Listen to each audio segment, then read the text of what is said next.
شروع اللہ کا نام لے کر جو بڑا مہربان نہایت رحم والا ہے۔ ایک وسیع بادشاہی جہاں انسان، پرندے اور جن ایک حکم پر جھک جاتے تھے۔ ایک بادشاہ جو اللہ کی طرف سے معجزاتی طاقتوں کا مالک ہے، مگر اس کی حکومت کی بنیاد صرف اللہ کی اطاعت پر ہے۔ کیا آپ جانتے ہیں کہ حضرت سلیمان علیہ السلام کی سلطنت میں جنوں نے کیا کردار ادا کیا؟ ایک ایسا قصہ جو طاقت، حکمت اور اللہ کی نشانیوں سے بھرا ہے۔ آئیے اس راز کو کھولیں جو قرآن پاک میں بیان ہوا ہے۔ حضرت سلیمان علیہ السلام اللہ کے برگزیدہ نبیوں میں سے ایک ہیں۔ وہ حضرت داؤد علیہ السلام کے بیٹے تھے اور ان کی سلطنت دنیا کی تاریخ میں ایک مثال ہے۔ قرآن کریم میں ان کی کہانی کو اللہ نے متعدد صورتوں میں بیان کیا ہے۔ یہ کہانی صرف ایک بادشاہ کی نہیں، بلکہ اللہ کی طرف سے دی گئی طاقتوں اور ان کے استعمال کی ہے۔ حضرت سلیمان علیہ السلام کو اللہ نے بادشاہی، نبوت اور حکمت عطا کی۔ ان کی سلطنت میں انسانوں کے علاوہ جن، پرندے اور جانور بھی شامل تھے۔ قرآن پاک میں لکھا ہے، سلیمان کے پاس ان کے لشکر جمع کیے گئے جو جنوں اور انسانوں اور پرندوں سے تھے، اور وہ سب کے سب صف بستہ کیے جاتے تھے۔ یہ سلطنت اللہ کی نشانی تھی کہ وہ جسے چاہے طاقت دے سکتا ہے۔ اس کہانی کی اسلامی اہمیت یہ ہے کہ یہ ہمیں اللہ کی قدرت، شکر گزاری اور اطاعت کی یاد دلاتی ہے۔ حضرت سلیمان علیہ السلام کی زندگی سے ہمیں سبق ملتا ہے کہ طاقت اللہ کی امانت ہے جو صرف اس کی مرضی سے استعمال ہونی چاہیے۔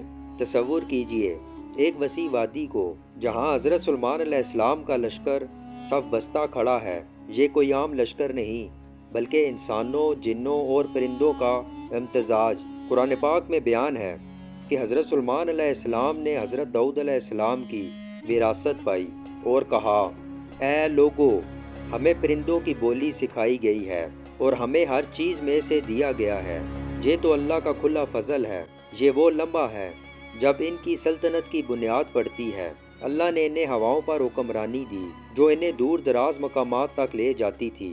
قرآن پاک میں ہے، اور سلیمان کے لیے ہوا کو مسخر کیا گیا جو صبح کے وقت 1 مہینے کی مسافت طے کرتی اور شام کے وقت 1 مہینے کی مسافت۔ یہ معجزہ ان کی سلطنت کو مضبوط بناتا تھا۔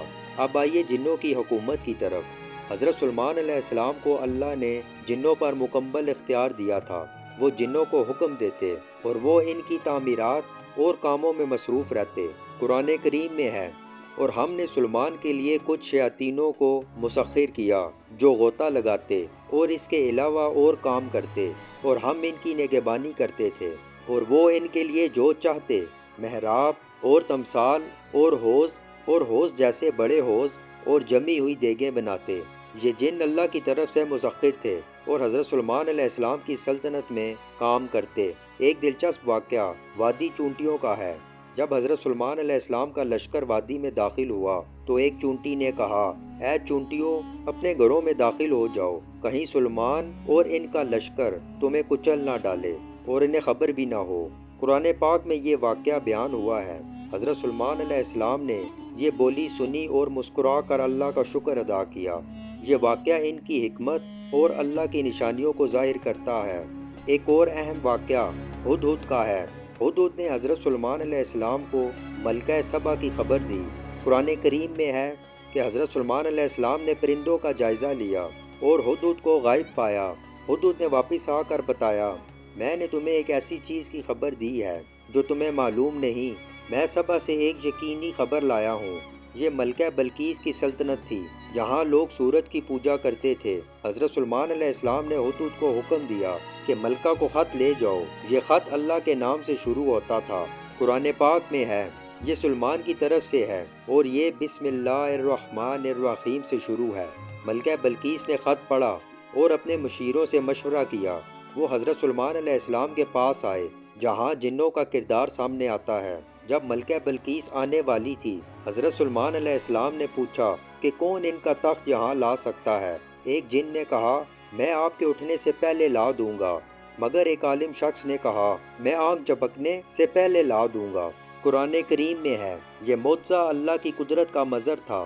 حضرت سلیمان علیہ السلام کی سلطنت میں جنوں کی اطاعت ایک سبق ہے۔ وہ جنوں کو سخت کام میں لگاتے جیسے تعمیرات اور غوطہ خوری۔ صحیح بخاری کی روایت کے مطابق حضرت سلیمان علیہ السلام نے اللہ سے دعا کی تھی کہ انہیں ایسی سلطنت دی جائے جو کسی اور کو نہ ملے۔ اللہ نے قبول کی اور جنوں کو مسخر کیا۔ یہ سلطنت اللہ کی طرف سے تھی۔ حضرت سلیمان علیہ السلام ہمیشہ شکر گزار رہتے۔ ایک واقعہ ان کی حکمت کا ہے۔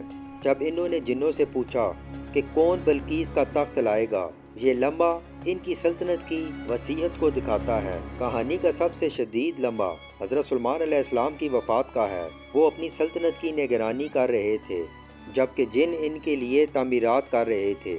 قرآن کریم میں ہے، پھر جب ہم نے سلیمان پر موت کا حکم کیا تو جنوں کو ان کی موت کی خبر نہ ہوئی مگر ایک کیڑے نے جو ان کی لاٹھی کو کھا رہا تھا۔ جب وہ گرے تو جنوں کو معلوم ہوا کہ اگر وہ غیب جانتے ہوتے تو اس ذلت کی حالت میں نہ رہتے۔ حضرت سلیمان علیہ السلام کی لاٹھی پر ٹیک لگائے کھڑے تھے اور جن کام کرتے رہے۔ جب کیڑے نے لاٹھی کھائی اور وہ گرے تب جنوں کو پتہ چلا کہ وہ وفات پا چکے ہیں۔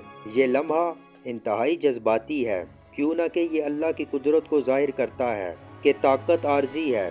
جن جو اللہ کی طرف سے مسخر تھے اب آزاد ہو گئے، اور یہ اللہ کی نشانی ہے کہ سب کچھ اسی کی طرف لوٹتا ہے۔ حضرت سلیمان علیہ السلام کی یہ کہانی اللہ کی قدرت اور اس کی نشانیوں کی یاد دلاتی ہے۔ ان کی سلطنت میں جنوں کی حکومت اللہ کی طرف سے ایک معجزہ تھی جو اطاعت اور شکر کی بنیاد پر قائم تھی۔ قرآن پاک میں ان کی دعا بیان ہوئی ہے کہ وہ اللہ کے شکر گزار تھے۔ یہ قصہ ہمیں سکھاتا ہے کہ طاقت اللہ کی امانت ہے جو فخر کی بجائے اطاعت میں استعمال ہونی چاہیے۔ آج کے دور میں جب ہم طاقت اور دولت کے پیچھے بھاگتے ہیں، یہ کہانی ہمیں یاد دلاتی ہے کہ سب کچھ اللہ کا ہے۔ اللہ سے دعا کریں کہ ہمیں حکمت اور شکر کی توفیق دے۔ یہ قصہ اللہ کی کتاب سے ہے جو ہمیشہ زندہ رہے گا۔ اللہ ہمیں اپنی نشانیوں پر غور کرنے کی توفیق دے۔ آمین۔